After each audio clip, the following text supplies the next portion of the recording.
Hello students. तो सबसे पहले मैं बता देता हूँ कि बिजनेस स्टडीज में स्ट्रैटेजी क्या रखनी है।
ओके, ये सारी चीजें तुम्हें पता होनी चाहिए, ठीक है। चलो।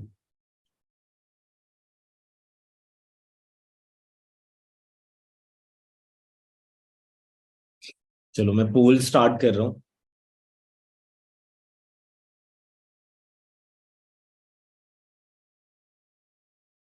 स्टार्ट।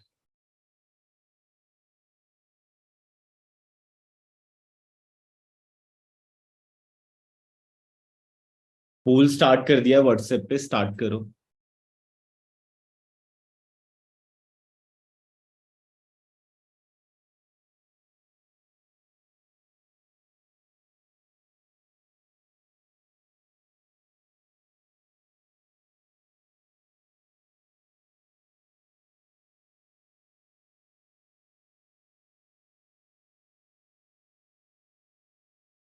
ओके, इसका आंसर होगा कंट्रोल। नेक्स्ट सेकंड पे आते हैं। क्योंकि मॉनिटरिंग तो कंट्रोलिंग में ही हो रहा होता है। देख देख वेख तो हम कंट्रोलिंग में ही रहे होते हैं। सेकंड।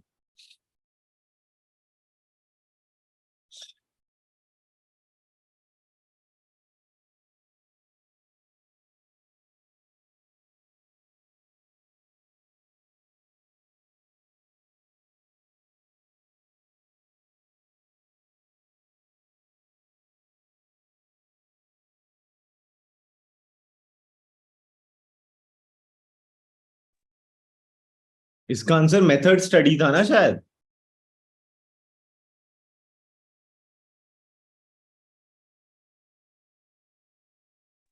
सर डी नहीं होना चाहिए इसका। रुको एक मिनट, मैंने बुक में तो मेथड स्टडी पढ़ा है। एक मिनट देख लेते हैं। सर असेंबली लाइन क्या हो गया? अब वो कि पहले ये होगा फिर ये होगा फिर ये होगा, इस टाइप की चीज, कि एक बेस्ट तरीका निकाल देना किसी चीज को फिर करने तो का। मेथड ही होगा जो आपने बोला था। ठीक है, बाकी देख लेते हैं। एनसीईआरटी में देखो जरा।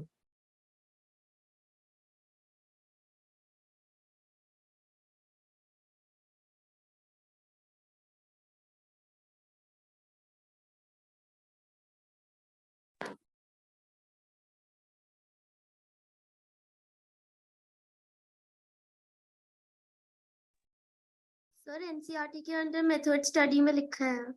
लिखा है ना? एक बार पिक्चर भेजना जरा उसकी। बाकी ये देखो, यही लिखा है ना शायद, देखना।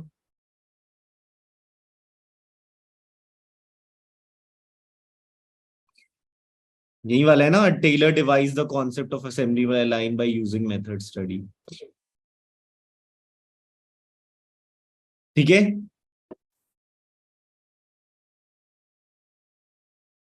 ओके, अब ना हम ये करेंगे कि जो भी चैप्टर का है पहले हम उसका एनसीईआरटी खोलकर फिर देखते हैं। चलो, मेथड स्टडी हो गया इसका आंसर, अब सबको पता चल गया। अब थर्ड पे आते हैं, पूरा इन डिटेल मैनर पूरा डिस्कस करेंगे। Start.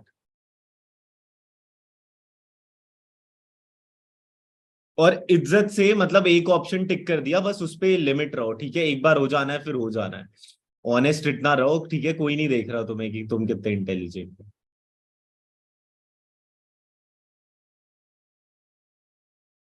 Rate of saving and investment, money supply in the economy, public debt, volume of import and export are the component of dash dimension। देखो, ये सारे डायमेंशंस तो तुम्हारे इकोनॉमिक्स से ही रिलेटेड है, तो इकोनॉमिक डायमेंशन हो जाएगा, ठीक है।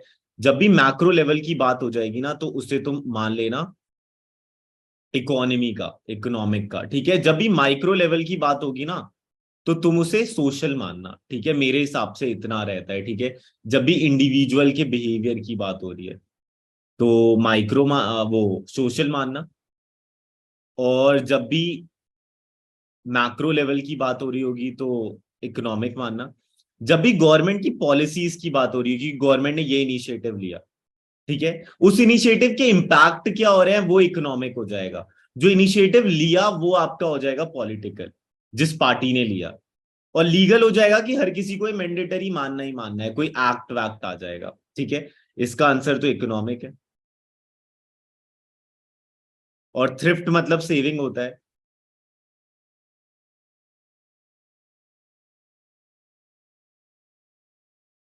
अब देखो, तुम लोग जो 35 वो पता नहीं और जने क्या करेंगे व्हाट्सएप चलाकर, मगर ना क्यों ही कर रखी है क्लास, निकल जाओ। चलो फोर्थ पे आते हैं। मतलब अब तो पेपर आने वाला है भाई, ऑनेस्ट रहो।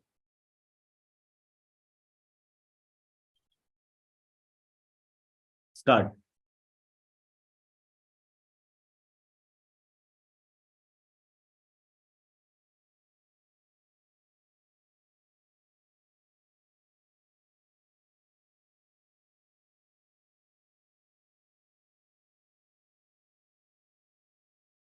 नहीं, डेट अभी फाइनल नहीं हुई। अभी भी 23 जनों के रिस्पॉन्स आए हैं 34 में से।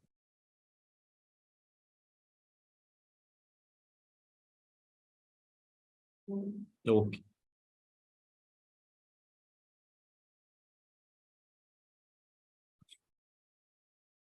चलो अब देखते हैं जरा।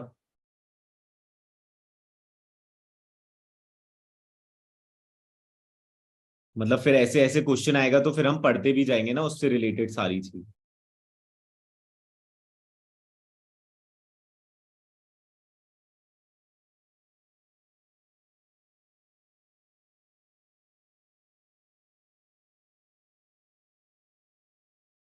देखो, totality of external forces, business environment is the sum total of all things external to the business form as an aggregative in nature, की सबका इंपैक्ट एक साथ पड़ रहा है। Specific and general forces, specific forces का मतलब होता है जो डे टू डे ऑपरेशन को हैम्पर करते हैं। जैसे आपके इन्वेस्टर्स हो गए, जो आपके इंटरनल और एक्सटर्नल यूजर्स होते हैं, वो आपके हो गए स्पेसिफिक फोर्सेस। और जनरल फोर्सेस हो गए जो ओवरऑल इंडस्ट्री को हैम्पर करते हैं। इंटर रिलेटेडनेस का मतलब होता है एक का इम्पैक्ट दूसरे पे कितना पड़ रहा है। अगर मान लो हेल्दी फूड की डिमांड बढ़ गई, तो जो फास्ट फूड की डिमांड है वो घट जाएगी। फिर डायनेमिक नेचर, क्योंकि चेंज होता रहता है, टेक्नोलॉजिकल इंप्रूवमेंट, ये सारी चीजें। अनसर्टेनिटी का मतलब होता है कि कुछ भी हो सकता है। तो business environment is largely uncertain as it is very difficult to predict future happening. तो ये हो जाएगा आपका। उसके बाद नेक्स्ट आता है आपका, specially environment changes are taking place too frequently as in the case of information technology और फैशन इंडस्ट्री। कॉम्प्लेक्सिटी का मतलब है कि एक का इम्पैक्ट दूसरे पे कितना पड़ रहा है। कॉम्प्लेक्सिटी का मतलब है कि एक का इम्पैक्ट दूसरे पे कितना पड़ रहा है, उसे जानना बहुत मुश्किल हो जाता है। 20 तारीख तक आएगा बोर्ड का रिजल्ट, डरने की क्या बात है। अब जो किया है वही होगा। उसके बाद नेक्स्ट पे आते हैं रिलेटिविटी। जो चीज इंडिया में इम्पैक्ट कर रही है जरूरी नहीं है वो पाकिस्तान में भी इम्पैक्ट करे। चलो, तो अब हम देख लेते हैं जरा। जब मैंने फीचर्स देखे तो उसमें डायनेमिक नेचर था। जब मैंने फीचर देखे तो उसमें इनोवेटिव नहीं था, जब मैंने फीचर देखे उसमें टोटालिटी ऑफ एक्सटर्नल फोर्सेस था, और उसमें स्पेसिफिक एंड जनरल फोर्सेस भी था। तुमसे क्या पूछा? Identify the statement that does not refers to the business environment, तो वो क्या हो जाएगा आपका? इनोवेटिव। सर हाँ हाँ। सर रिलेटिविटी का मतलब कि हर लोकेशन पे अलग होगी वो, मतलब जो बिजनेस एनवायरनमेंट अलग वर्क करेगा। हाँ ओके। चलो अब नेक्स्ट पे आते हैं, फिफ्थ पे।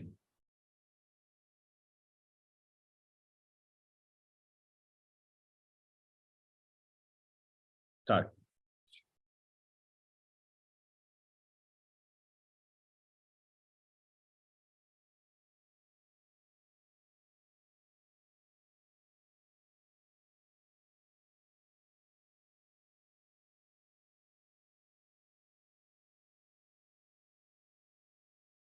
हाँ, planning reduces overlapping and wasteful activity, क्योंकि इनोवेटिव आइडियाज तो उसने कुछ किया नहीं है ना, उसने फैसिलिटेट डिसीजन मेकिंग या फिर कोई प्रिडिक्शन नहीं कर रहे हैं। ठीक है, तो यही हो सकता है एलिमिनेशन मेथड के हिसाब से, तो ये आंसर होगा ए। ठीक है, चलो अब नेक्स्ट पे आते हैं, सिक्स्थ पे।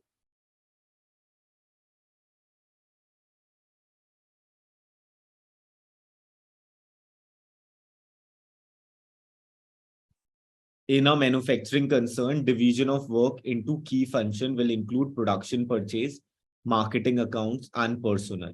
These departments may be further divided into section. Which type of structure is highlighted here?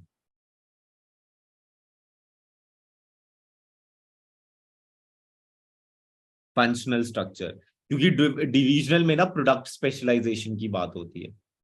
Rational structure हमने कुछ पढ़ा नहीं, ऑर्गेनाइजेशनल स्ट्रक्चर तो यही दो होते हैं। ठीक है, तो which type of structure is highlighted here?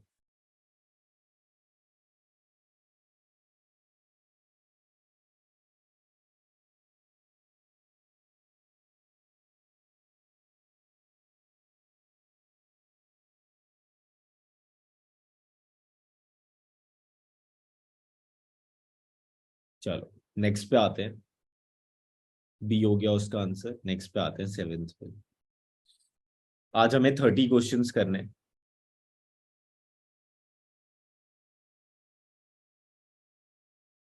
चलो, it is defined as the framework within which managerial and operational tasks are performed.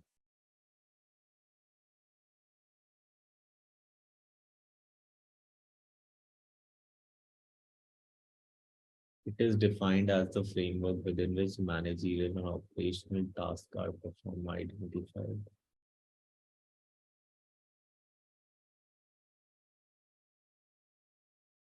Sir synchronisation coordination का है ना? हाँ हाँ हाँ, एक बार देखना जरा, इसका ऑर्गेनाइजेशनल स्ट्रक्चर ही है।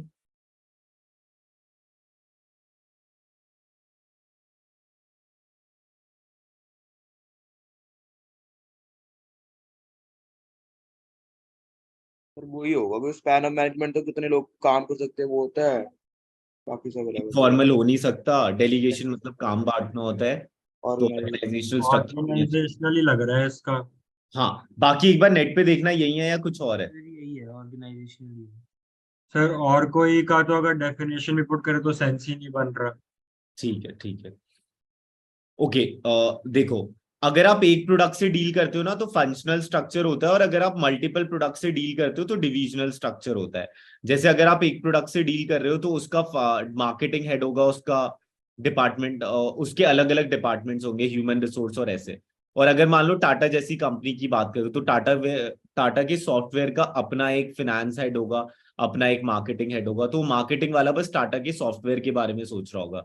लेकिन यहाँ तो प्रोडक्ट की बात है, एक प्रोडक्ट है, तो यहाँ पर बस वो अपने फंक्शन के बारे में सोच रहा होगा। समझ गए ज्योति?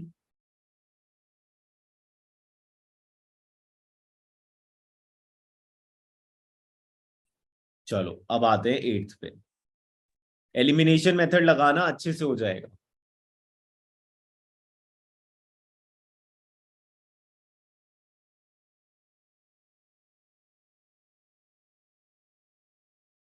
Vasu is a hard-working employee in the organization. He has been working as a junior clerk for the last 5 years. As Srinath, the senior clerk, retired, he expected to fill the vacant position, but instead of vertically shifting Vasu, the company appointed Raman as a senior clerk through the placement agency. Vasu felt demotivated and frustrated, identified the limitation of external sources of recruitment discussed above. तो ये तो इस कहानी से ही पता चल रहा है. तो डी. हाँ, सर डेंजर ऑफ इनब्रीडिंग क्या है? इनब्रीडिंग डेंजर ऑफ इनब्रीडिंग मतलब कि अंदर ही अंदर आप चीजों को वो कर रहे हो. सर क्या कर रहे हो? मतलब इंटरनली आप कैसे कहेंगे इसे. सर मतलब कि कंपनी के अंदर ही अंदर आप कंपनी के खिलाफ हो रहे हो, ये कह सकते हो? हाँ, कुछ इस टाइप का. सर ये वाला पढ़ा तो नहीं शायद से एनसीईआरटी में है. हाँ, बाकी अभी हम आते हैं लिमिटेशंस पे.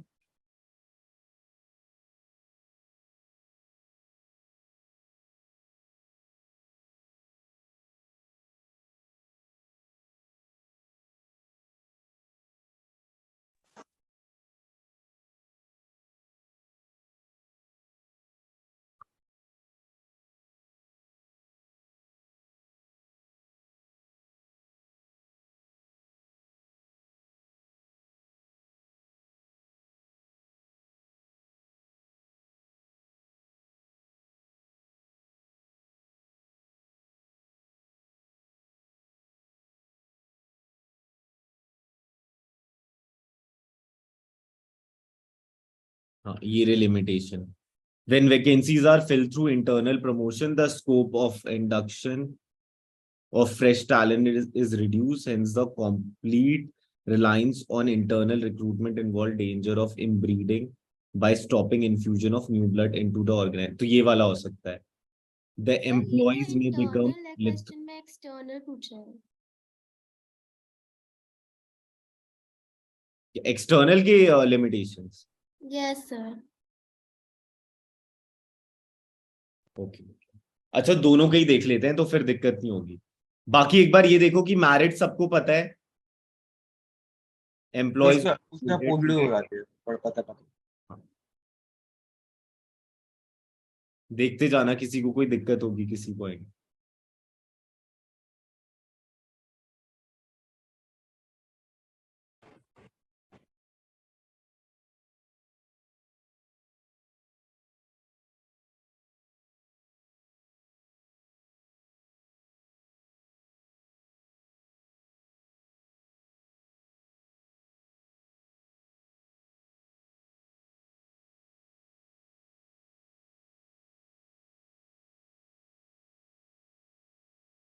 ओके, अब आते हैं दूसरे पे. Dissatisfaction among existing employees. Lengthy process होता है, कॉस्टली प्रोसेस.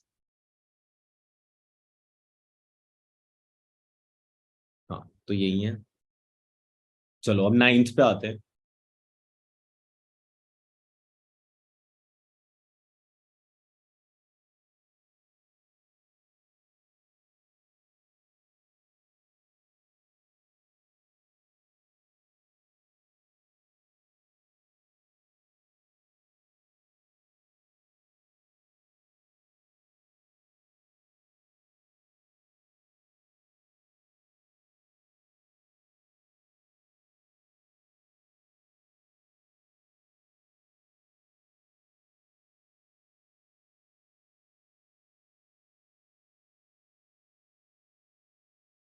ओके, 9th में सबने किया है सी.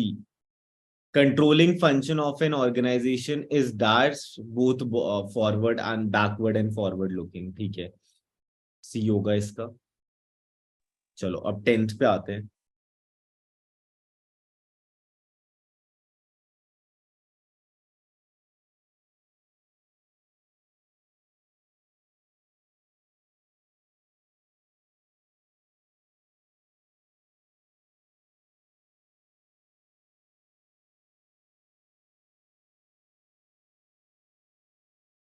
In a bulk manufacturing unit, the range of defective bulk is decided to be, मतलब एक रेंज सेट हो गई कि 5% तक तो बियरेबल है.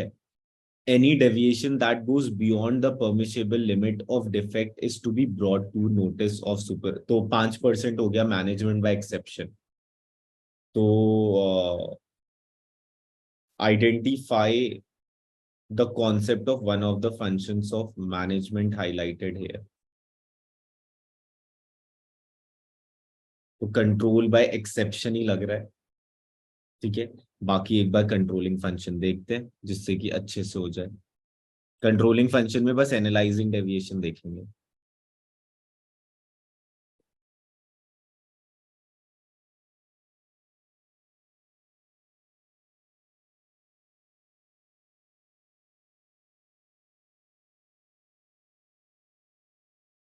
किसी को इनमें दिक्कत होगी तो बता देना।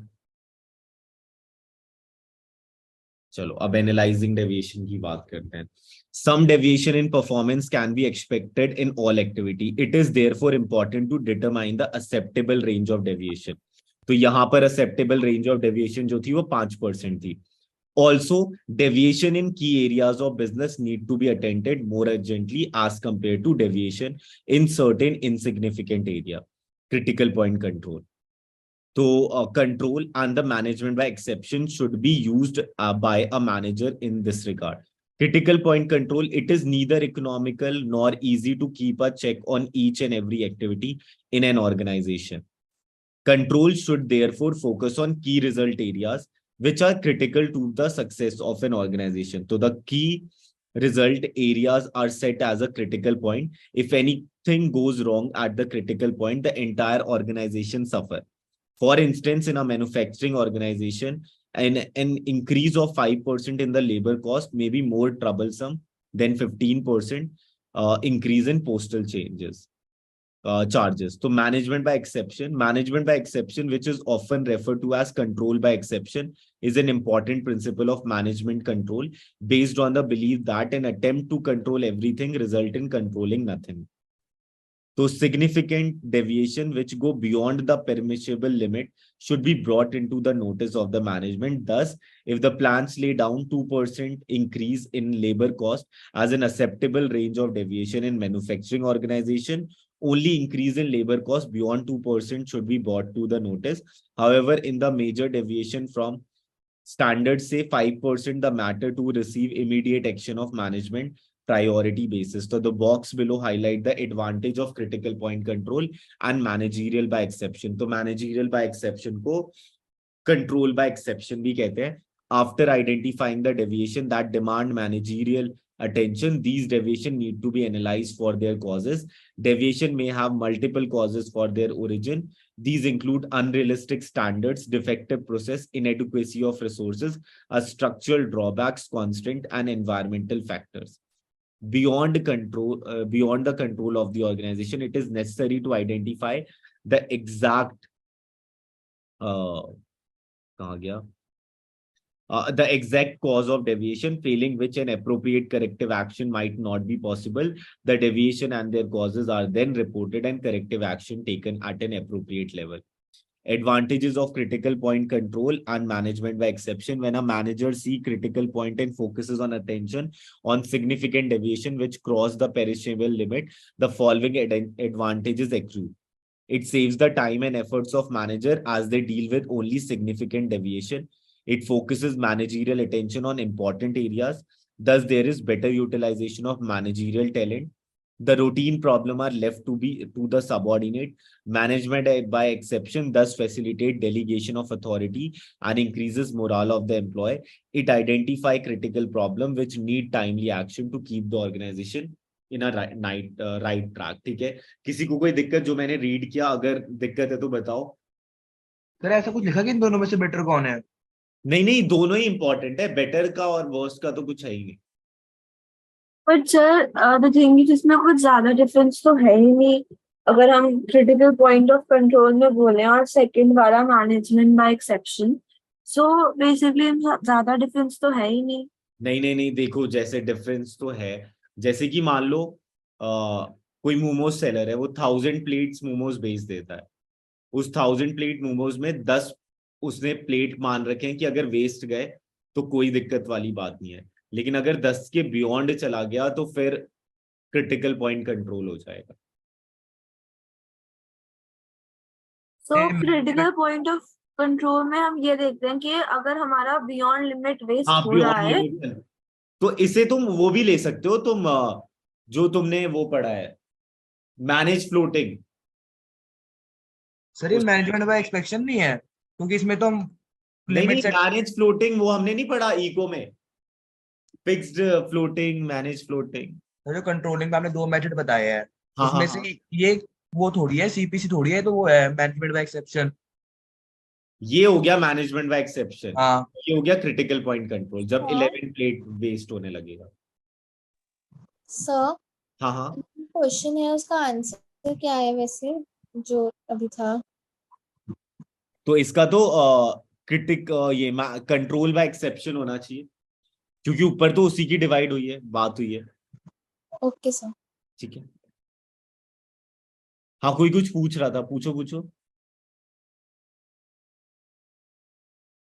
चलो सर अभी भी डिफरेंस समझ नहीं आया क्रिटिकल देखो पॉइंट ऑफ कंट्रोल और मैनेजमेंट बाय एक्सेप्शन। देखो, मैनेजमेंट बाय एक्सेप्शन का मतलब है तुम एक रेंज सेट कर देते हो। मान लो तुमने बोला कि 10 to 15% सैलरी में इंक्रीमेंट बियरेबल है, लेकिन अगर किसी ने उसके बियॉन्ड कर दिया, मतलब 16 to 20% कर दिया, तो देन फिर वो क्रिटिकल पॉइंट कंट्रोल हो जाएगा और फिर मैनेजर को उस पर ध्यान रखना पड़ेगा और टेकिंग करेक्टिव एक्शंस लेने पड़ेंगे। तो एक बार सेट कर दिया कि इस बार के बियॉन्ड अगर कोई चीज हुई तो दिक्कत वाली बात हो जाएगी और फिर एक अलार्मिंग सिचुएशन हो जाएगी। जैसे आरबीआई करता है जब डर्टी फ्लोटिंग के टाइम पे, कि अगर $1 का प्राइस 60 to 65 रहा तो कोई दिक्कत वाली बात नहीं है, लेकिन 65 से बियॉन्ड या 60 से नीचे गिर गया तो फिर क्रिटिकल पॉइंट कंट्रोल हो जाएगा। समझ गए? सर बट ये तो मैनेजमेंट बाय एक्सेप्शन नहीं होता। सर आप ये गलत हुआ बता ना रहे हैं। मैनेजमेंट बाय एक्सेप्शन, लेकिन इसके बाहर जो चीज जा रही है वो तो क्रिटिकल पॉइंट कंट्रोल हो जाएगी ना। सर क्रिटिकल पॉइंट कंट्रोल में तो जो की रिजल्ट एरिया है उसमें फोकस करा जाता है, अगर कोई छोटी मोटी चीज खराब भी हो रही तो उसको देखा नहीं जाता। हाँ सर, क्रिटिकल पॉइंट कंट्रोल में की रिजल्ट एरियाज की बात हो रही है और मैनेजमेंट बाय एक्सेप्शन में है कि अगर go beyond the permissible limit. दो अलग चीजें है ना।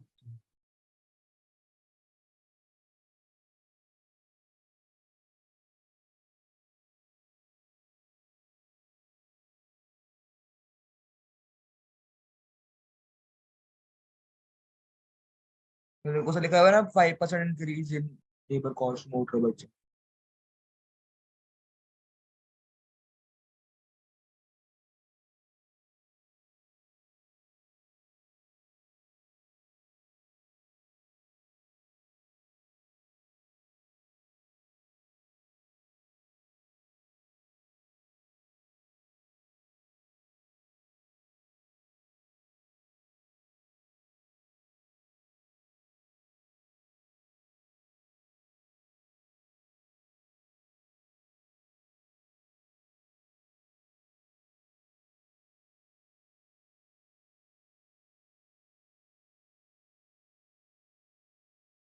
ये वाला पैराग्राफ पढ़ो।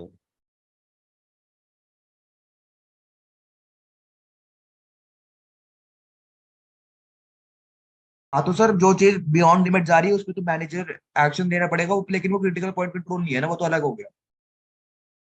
तो उस रेंज के बियॉन्ड ही तो जाएगा, जैसे यही केस स्टडी ले लो। तो in a bulb manufacturing unit, the range of defective bulb is decided at 5%. Any deviation that goes beyond the permissible limit, defect is to be brought to the notice of the supervisor. हाँ तो sir इसमें management को देखना पड़ेगा, लेकिन अगर इसमें एक और पॉइंट होता कि पैकेजिंग कॉस्ट 10% से बढ़ गई, लेकिन हमारे लिए बल्क की कॉस्ट ज्यादा मैटर करती है क्योंकि वो ओवरऑल ऑर्गेनाइजेशन में इफेक्ट करेगा, तो फिर वो सीपीसी होता। हाँ अच्छा, सर, क्योंकि वो की रिजल्ट एरिया हो गया। हाँ, वैसे डोमेन में देखो तो वो अलग हो गया, लेकिन अगर ऐसे देखो तो रेंज सेट हो जाता है, उसके बाद फिर डेविएशन देखते हैं कि रेंज जो है वो बियरेबल लिमिट तक हुई है या उससे बियॉन्ड हो गई है। फिर उसके बाद मैनेजमेंट एक्शन लेती है, तो वो कंट्रोल बाय एक्सेप्शन हो गया। हाँ, सीपीसी अलग है, कंट्रोल बाय एक्सेप्शन बिल्कुल अलग है।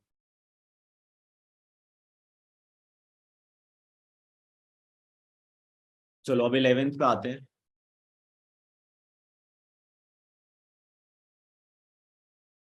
सबको लिमिटेशन याद है या पहले लिमिटेशंस पढ़ ले? फिर याद है यार। Which of the following is not a limitation of controlling? फिर ऐसा लग रहा है वाला हमने करा हुआ। हाँ ये किया है थोड़ा बहुत शायद।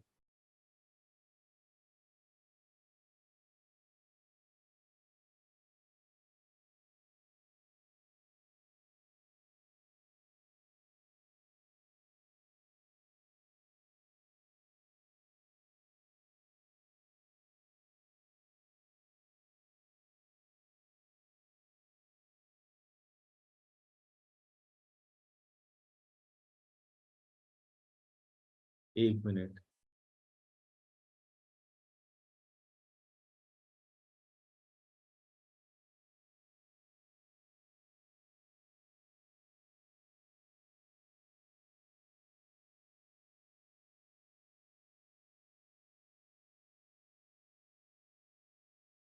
इसका सबने किया है सी।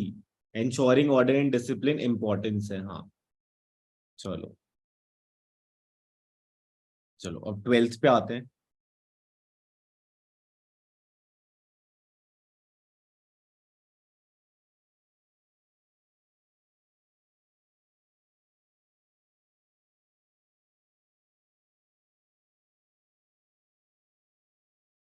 हाँ क्योंकि ये कंट्रोलिंग प्रोसेस की बात कर रहा है। Quantitative standard should be set so that it is easier to match the actual performance with the desired plan performance. तो इसका कंट्रोलिंग हो। चलो 13th पे आते हैं। सबने अगर ये फाइनेंशियल मैनेजमेंट की वीडियो देखी होगी तो ये वाला पता होगा उन्हें, और वैसे भी अगर पहले से चैप्टर आता होगा तो पता ही है। The cost in the process of raising fund through equity is known as।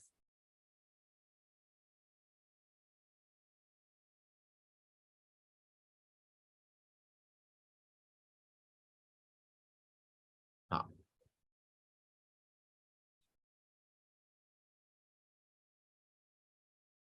चलो अब 14th पे आते हैं।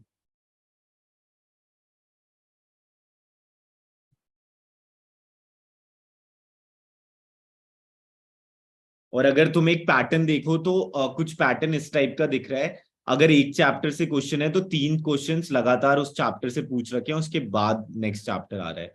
जैसे ये भी कंट्रोलिंग का था, ये भी कंट्रोलिंग का था, ये भी कंट्रोलिंग का था, उसके बाद ये भी कंट्रोलिंग का था। ये 4 हो गए। उसके बाद ये किसका था? स्टाफिंग। फिर ये ऑर्गेनाइजेशन इस मतलब कि थोड़े बहुत एल्गोरिदम बन रखे हैं पैटर्न की, उसी हिसाब से पूछे। चलो नेक्स्ट पे आते हैं 14th पे। A trading organisation comparatively need dash investment in fixed assets. Lesser चाहिए क्योंकि उनका तो कैश में कन्वर्ट हो जाता है, उन्हें कोई फिक्स्ड एसेट्स की जरूरत नहीं होती।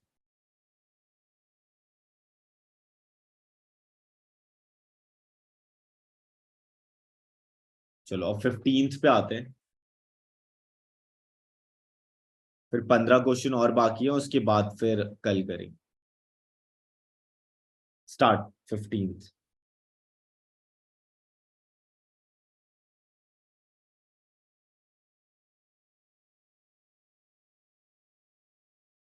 Rajat is planning the breakup of his finance to know the amount of capital that he will utilize to purchase fixed assets and current assets. Identify the financial decision. तो इसका investment decision होना चाहिए।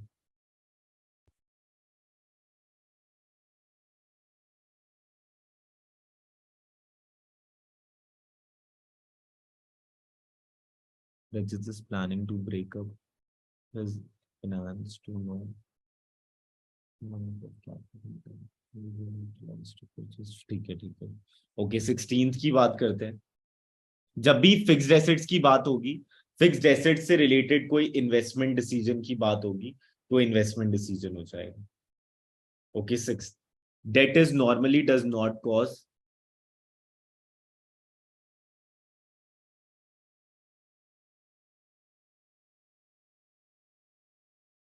delusion of control। ठीक है। Date से तो बस हमारा ये है कि जिससे हमने जितना उधार लिया बस वो पे आउट करना है। चलो अब 17th देखना, ऐसे पेपर आने वाला है, ठीक है, सीयूईटी का। बस एनसीईआरटी की अच्छे से देखते जाना। 14th वाला एक्सप्लेन करना है एक जने को, 1 मिनट। देखो, ट्रेडिंग कंपनी का मेन काम क्या होता है? ट्रेडिंग कंपनी का मेन काम होता है कि पैसे लाना है, मतलब कि माल लाना है और माल लाकर फिर बेच देना है। तो उन्हें कोई फिक्स्ड एसेट्स थोड़ी चाहिए कि मैन्युफैक्चर करना है या उन्हें फर्दर प्रोडक्शन करना है। इसलिए जो इसका आंसर है कि a trading organisation comparatively need less investment in fixed assets as compare to manufacturing organisation. ठीक है, इसलिए।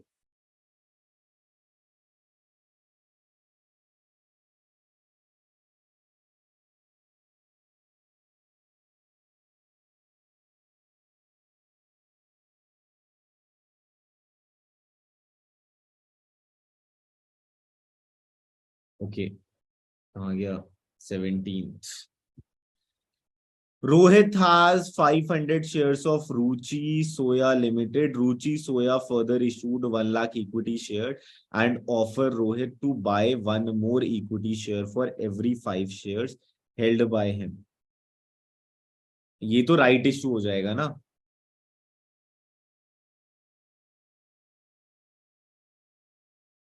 ये कौन सा पड़ेगा? ये है आपका फाइनेंशियल मार्केट। सर अभी कराओगे ना वो वाला?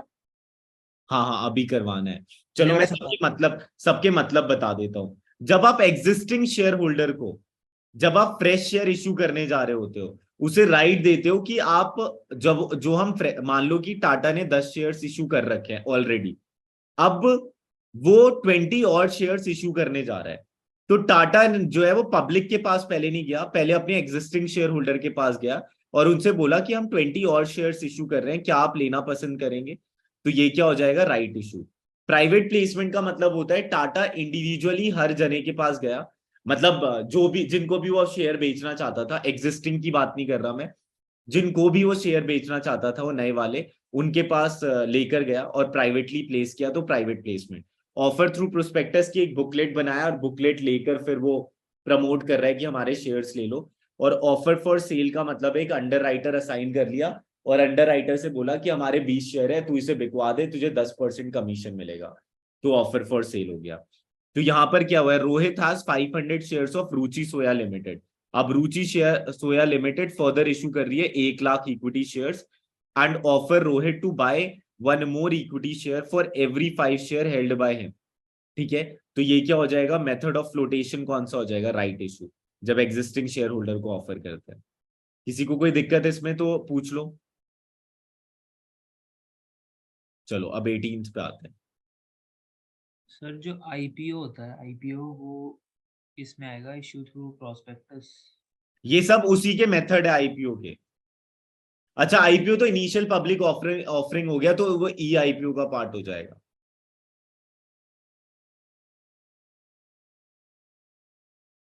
बाकी ऐसे भी हो सकता है, थ्रू प्राइवेट प्लेसमेंट भी हो सकता है, थ्रू प्रोस्पेक्टस भी हो सकता है, ऑफर फॉर सेल भी हो सकता है, आईपीओ।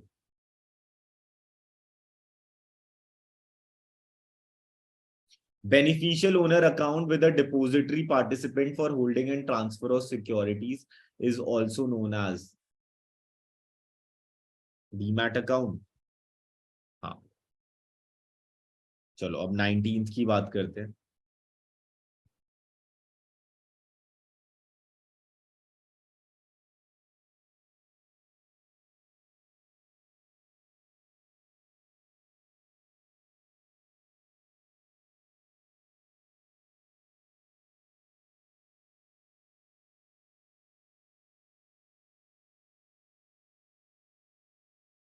ओके, उससे पहले ना ये देख लेना, इस आंसर को देने से पहले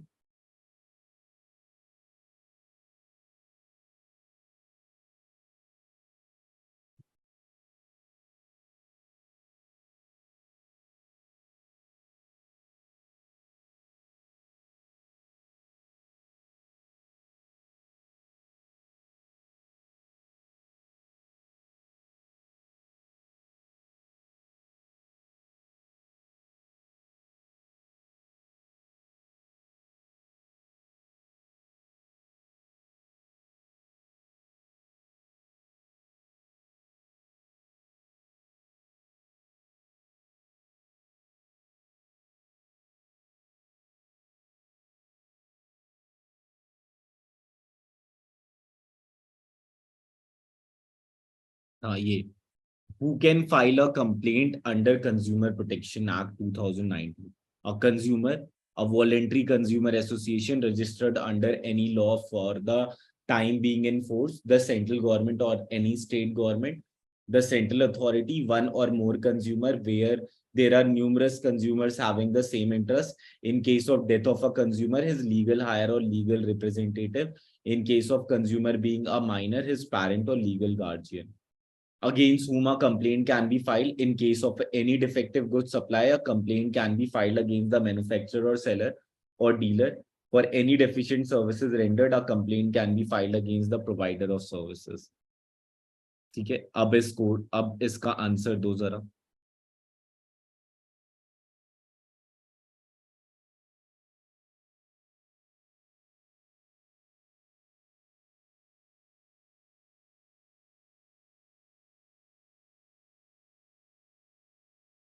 फिर एक बार डी वाला डी होना चाहिए इसका आंसर. अभी भी 5 जने पता नहीं क्या. सर वो तो हमने आंसर बी कर दिया, तो इसलिए मैं चेंज नहीं कर रहा हूँ. हाँ, सर वो डी वाला एक बार लाइन समझा दो एक बार में. मतलब उसने बेचने के लिए लिया है वो माल. तो सर मिडिल मैन नहीं कर सकता कंप्लेंट. हाँ, सर सेंट्रल अथॉरिटी का मतलब सेंट्रल गवर्नमेंट. हाँ, हाँ, हाँ. सर ऐसे मिडिल मैन के पास खराब सामान आ गया तो फिर वो क्या वो करता है? वापस करेगा ना, वो कंप्लेंट थोड़ी वो वापस करेगा. अच्छा ठीक वो है कंज्यूम थोड़ी कर रहा है उससे. ठीक है सर ठीक है. चलो, तो इसका आंसर होगा ये. चलो अब 20 की बात करते हैं. सबको राइट्स पता है या एक बार बताना है? पता है पता है पता है. ठीक है, बता देना अगर किसी को रिवाइज करना है.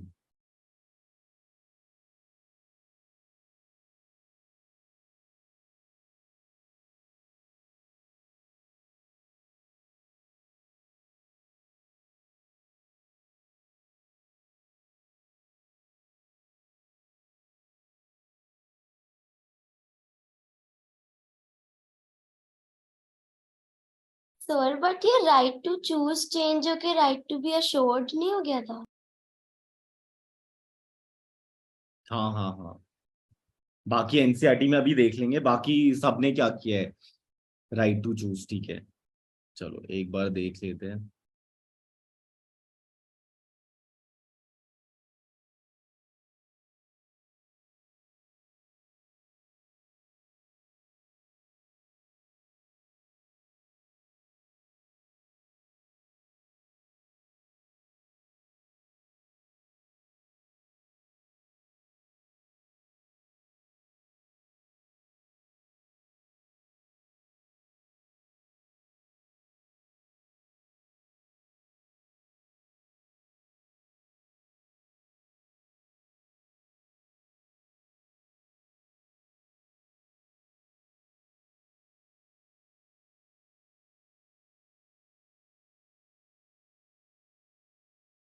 राइट टू सेफ्टी सबको पता है कि कंज्यूमर का राइट है कि उसे सेफर प्रोडक्ट मिले. राइट टू बी इन्फॉर्म्ड, उससे सारी इन्फॉर्म. हाँ, right to be assured. The consumer has freedom to access variety of product at competitive prices. This implies that marketers should offer a wide variety of product in terms of quality, brand, price, size, etc. and allow the consumer to make. Right to be heard, अगर कोई भी dissatisfaction है तो उसकी बात सुनी जाएगी. Right to seek redressal, उसको फिर compensate भी किया जाएगा. और right to consumer education, time उसे aware करता जाएगा. ठीक है, तो Mohini went to a shopkeeper to buy hair oil. The shopkeeper forced her to buy particular brand of oil out of various brands available. What right of Mohini? Right to choose. ठीक है, right to assured या right to choose. ठीक है sir हाँ, हाँ. Board के paper में ना एक क्वेश्चन आया था इसी के रिगार्डिंग हाँ, कि हाँ. मिडिलमैन जो है वो कंप्लेन कर सकता है अगेंस्ट द मैन्युफैक्चरर जिससे उसने खरीदा है. तो यहाँ पे जो मिडिलमैन ने मैन्युफैक्चरर से सामान खरीदा है वो कंप्लेन कर सकता है क्या कंज्यूमर किसी कोर्ट में? क्योंकि सर वो भी तो कंज्यूमर ही है ना एक. एंड नहीं, उसने बेचने के लिए खरीदा है ना. सर बट सर बहुत कंफ्यूजन हुआ था क्वेश्चन पे. बहुत लोग कह रहे थे कि वो कर सकता है कंप्लेन. नहीं नहीं, बेचने के लिए उसने खरीदा. बाकी देखो एनसीईआरटी में देख लेते हैं एक बार. नहीं तो है सर। मिडिलमैन तो कमर्शियल पर्पस के लिए करता है ना, तो वो नहीं हाँ कर तो उसमें कंजम्पशन के लिए तो लिया नहीं है, बाकी एक बार देख लेते हैं उसका। एनसीईआरटी में कंज्यूमर की डेफिनेशन है, उसमें लिखा हुआ है कि कमर्शियल पर्पसेस के लिए जो खरीदता है वो कंज्यूमर नहीं होता। हाँ ओके ओके ठीक।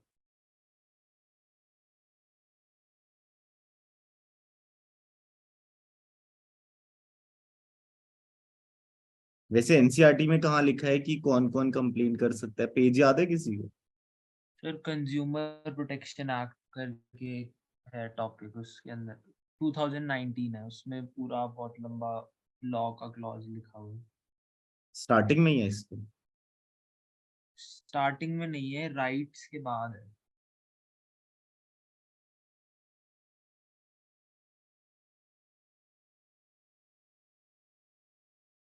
ये रहा सर, यहीं पे है, इसके ऊपर, इस बॉक्स के ऊपर है। बॉक्स के ऊपर? हाँ ये who is a consumer. Sir इसके बाद who can file a complaint भी है। अच्छा,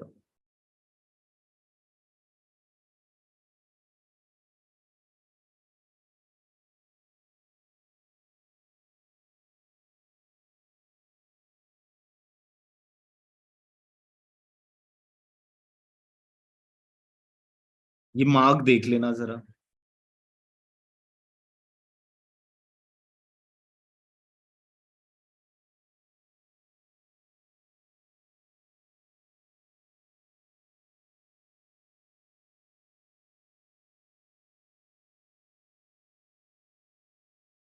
छोड़ो, वो तो हमने वैसे भी पढ़ ही लिया है।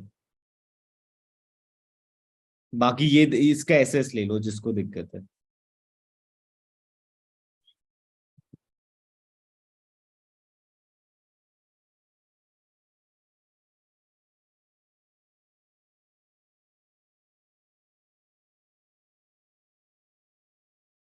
Okay, ISI mark is found in electronic goods, ये तो पता है ना सबको। स्पाइसेस पे कौन सा होता है? FPO FCCI। ज्वेलरी पे हॉलमार्क, हॉलमार्क हॉलमार्क। हॉलमार्क। और वुलन क्लोथ्स पे मुझे तो पता ही नहीं। देखना जरा नेट पे। उस पर होता भी है कोई या ऐसे ही लिखा? देखो कुछ गारमेंट्स पे कुछ तो होता होगा।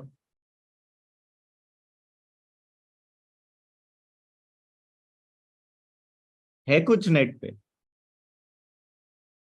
वूल मार्क वूल मार्क कैसा होता है ये जरा भेजना मुझे।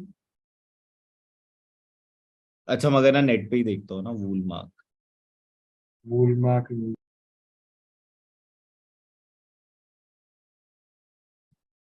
ओके ठीक है ठीक है।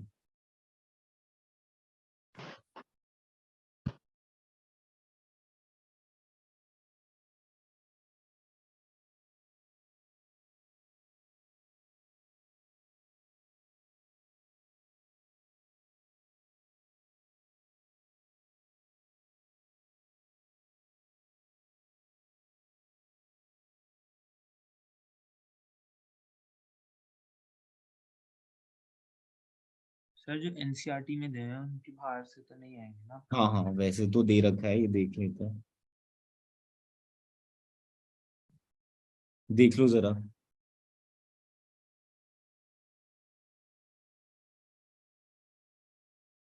ये तो मेन है ही कि फूड प्रोसेस ऑर्डर, तो इन सब के वो देख लेना किस में क्या रहता है।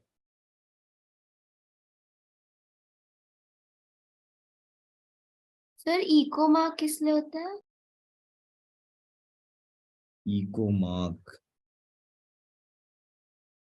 एक मिनट, ये इको फ्रेंडली प्रोडक्ट्स के लिए।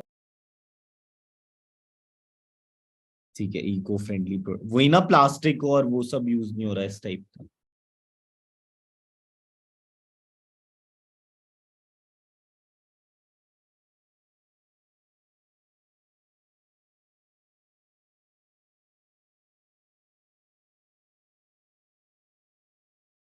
हाँ ये देख लो जरा इको मार्क।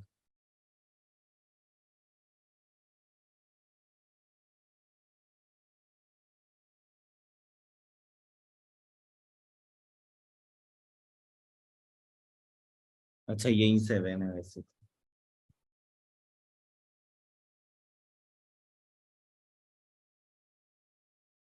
चलो अब नेक्स्ट पे आते हैं।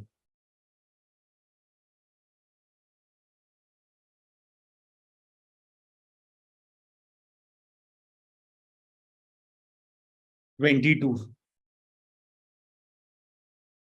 हाँ 22 का तो मैंने भेज ही रखा है पोल। If a technology required to convert the idea of product offering is available, it is known as dash in this.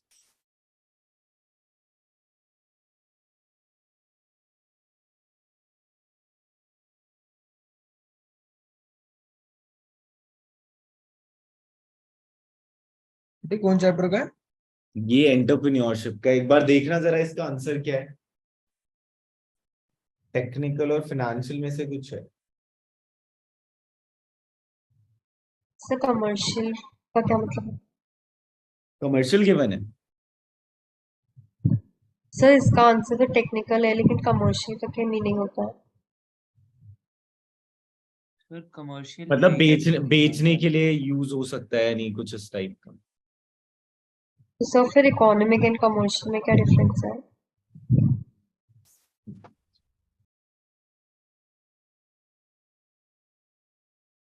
एक मिनट। फिर कमर्शियल तो शायद है ही नहीं, 11th में भी हमें पढ़ाए थे फिजिबिलिटी एनालिसिस। ये इकोनॉमिक जो है ब्रॉडर मैनर हो जाएगा, जो कंट्री लेवल के टर्म्स में बात करेगा, और ये एक इंडिविजुअल लेवल के टर्म्स है, फाइनेंशियल, कमर्शियल, टेक्निकल। बाकी एक मिनट, उस दिन एंटरप्रेन्योरशिप तो किया था।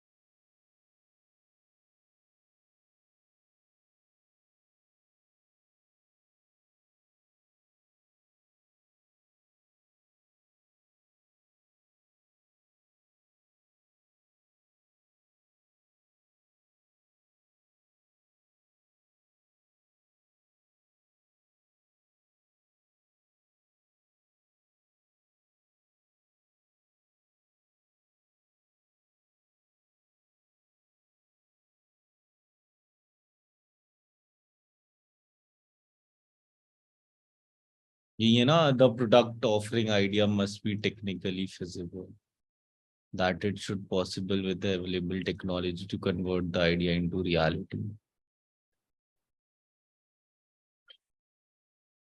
चलो ये तो मैं पढ़ाऊंगा ही, तो ये टेक्निकल हो गया। अब आते हैं 23rd पे।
सी किया है सबने, देखते हैं। As the volume of advertisement is getting more and more expanded, it is becoming difficult to make advertising message heard by the target prospect. This will affect the dash of advertising effectiveness. ठीक है, अब बात करते हैं 24th की।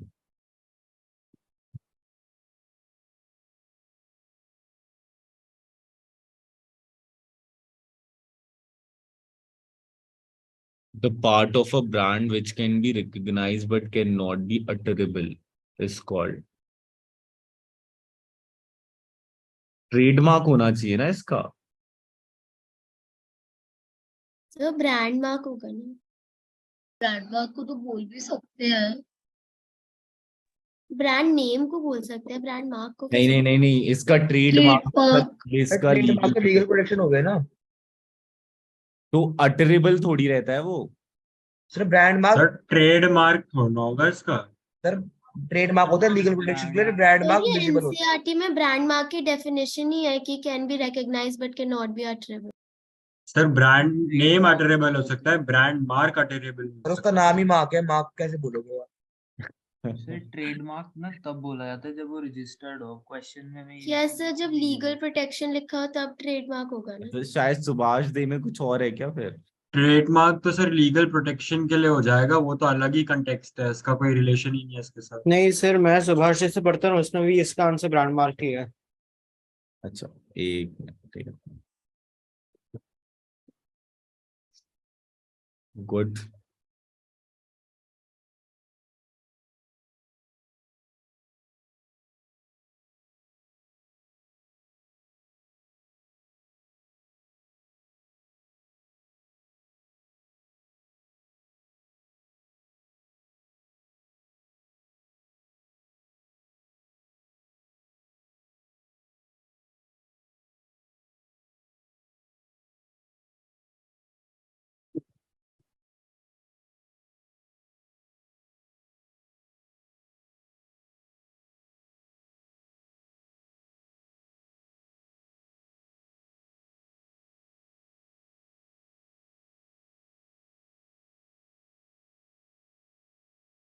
Brand brand.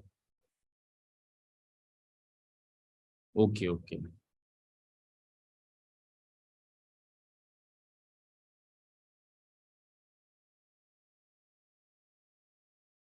ठीक है good.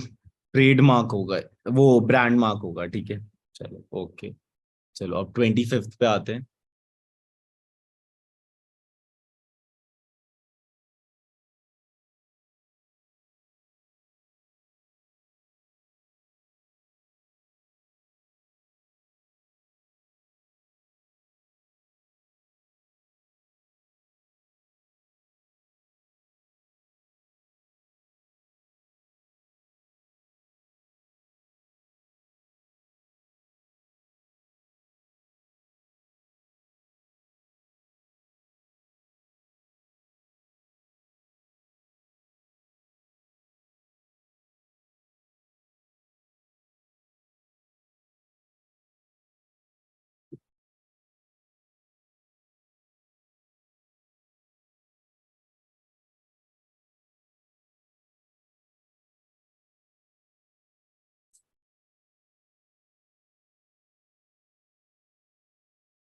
Which one of the following is not true about objections to advertising?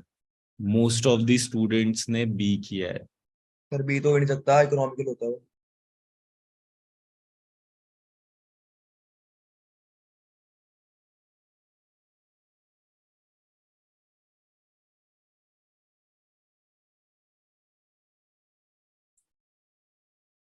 Sir advertisement कब से अकाउंट में कर लो.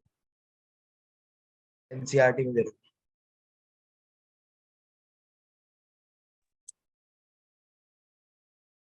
सर एनसीईआरटी में एडवर्टाइजिंग इकोनॉमिकल लिखा है. हाँ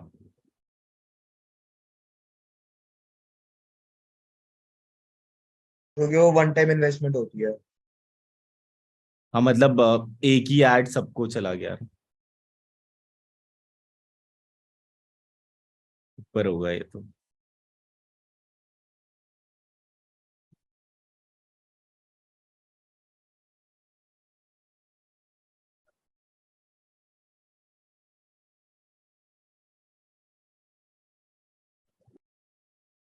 अच्छा ये रहा. Objection to advertising adds to the cost. Adds cost. ठीक है. undermines social values, confuses the buyers, encourages sales of inferior products. Some advertisements are in bad taste. अब जरा options देखते हैं. Which one of the following is not true about objection to advertising?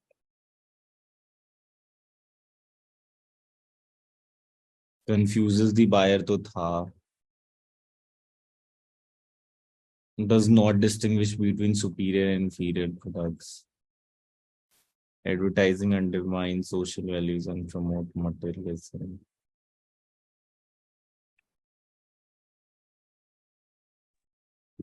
क्या B होना चाहिए ना इसका? Yes sir, बाकी तीन तो थे, बी बचा। बी अरे क्योंकि एक बार एडवांटेजेस देखना जरा एडवर्टाइजिंग के। हाँ, इसमें तो ऑब्जेक्शन पूछा है, बाकी एडवांटेजेस देख लेते हैं. हाँ सर, इकोनॉमिकल एडवांटेज है एडवर्टाइजिंग।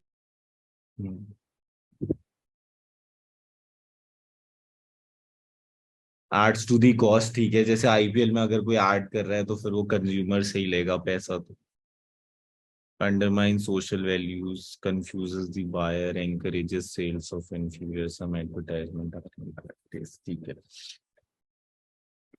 सर इसका सी होना चाहिए ना, क्योंकि वो डिस्टिंग्विश नहीं करता, इंफीरियर को वो एज सुपीरियर मार्केट करके बेच देता है, प्रमोट करके इंफीरियर गुड्स को एज सुपीरियर, तो वो ब्रेक हो गया ना काइंड ऑफ.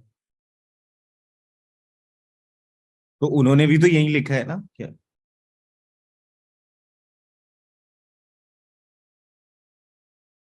हाँ सॉरी ठीक है, तो बी बिल्डअप हो रहा है इसका. ठीक है, चलो अब नेक्स्ट पे आते हैं 26 पे.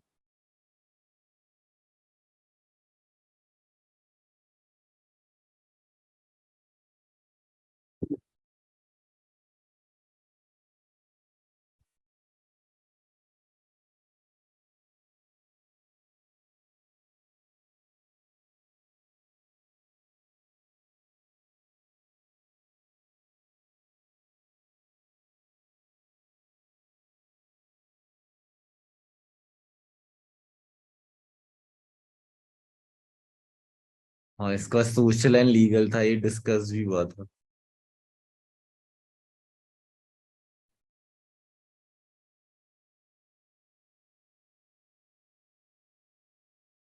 सर एक बार एक्सप्लेन कर दीजिए।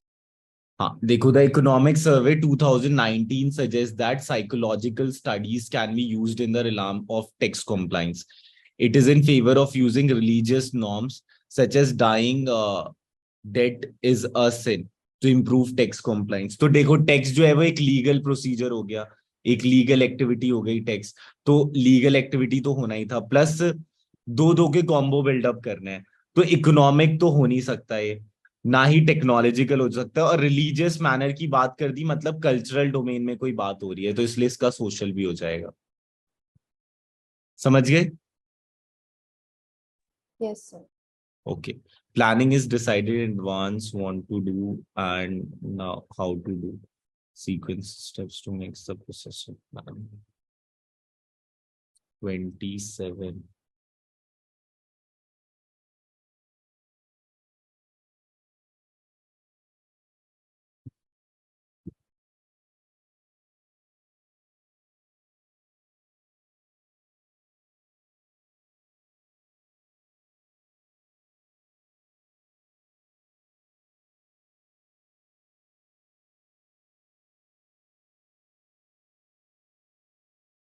Seventh का सबने एक किया है.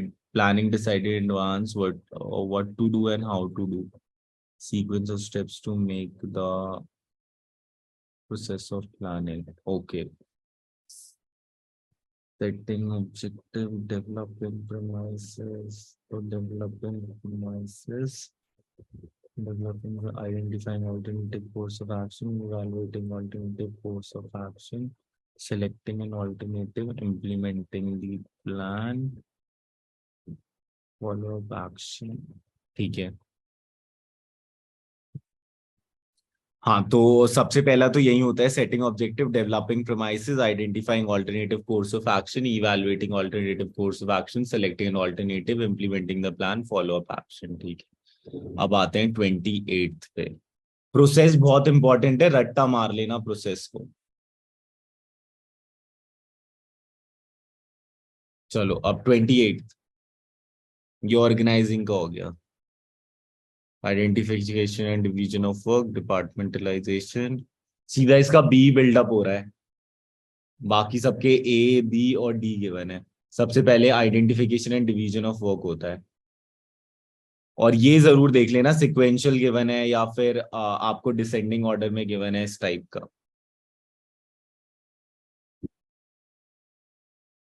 तो इसका प्रोसेस होता है identification and division of work, departmentalisation, उसके बाद होता है आपका असाइनमेंट ऑफ ड्यूटी, फिर स्टैब्लिशिंग रिपोर्टिंग रिलेशनशिप। चलो अब 29th।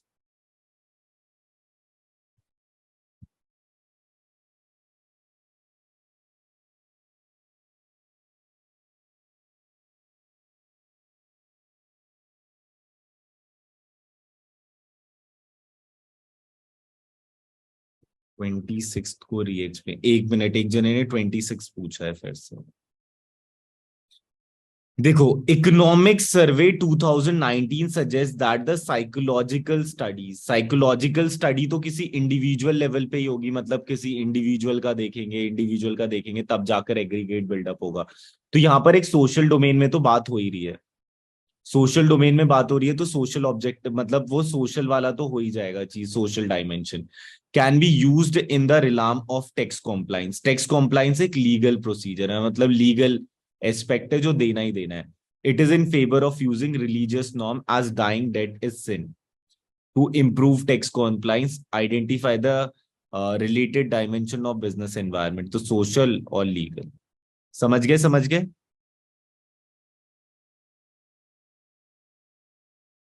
हाँ सॉरी, अब आप पोल कर लें जरा।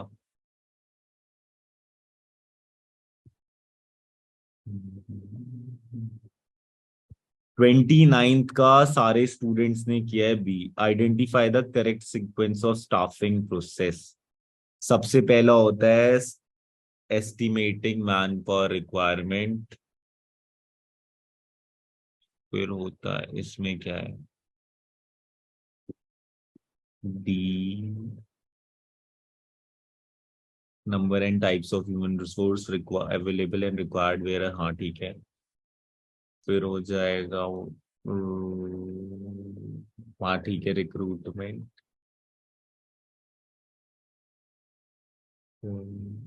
सीरीज ऑफ टेस्ट सिलेक्शन, ठीक है, DBEC। ओके, बाकी एक बार ना ये देख लो आप लोग,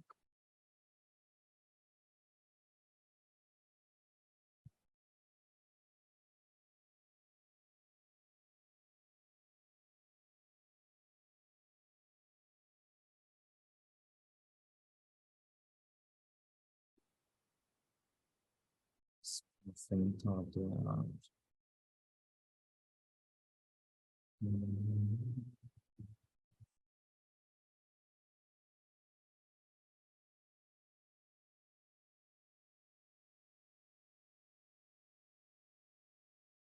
estimating manpower requirement, recruitment, selection, placement and orientation, training and development, performance appraisal, promotion and career planning, compensation। ठीक है, चलो अब नेक्स्ट पे आते हैं, last question 30। Arrange the following steps of staffing process in correct sequence.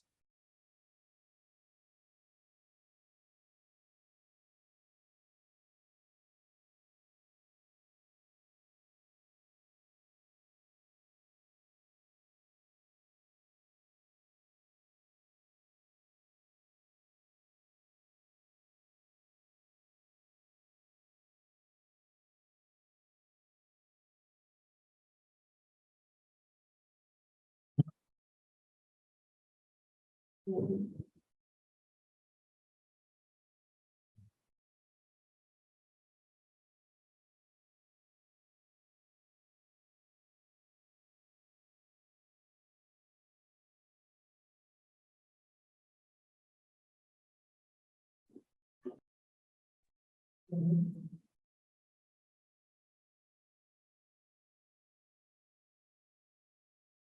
Hello,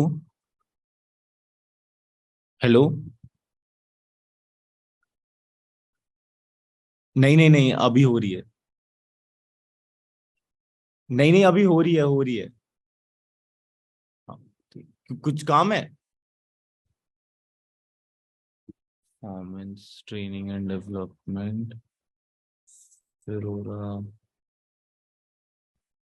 performance appraisal,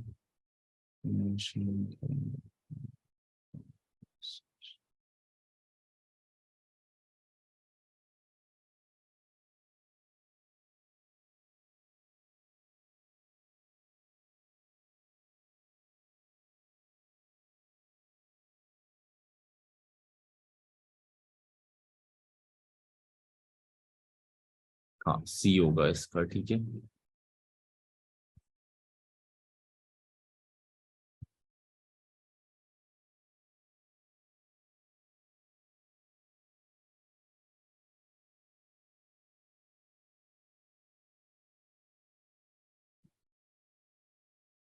चलो, और हम नेक्स्ट क्लास में करेंगे, ठीक है। ओके, कोई फीडबैक होगा तो बताना, ठीक है। चलो, okay, bye, good night. Thank you so much. Thank you sir.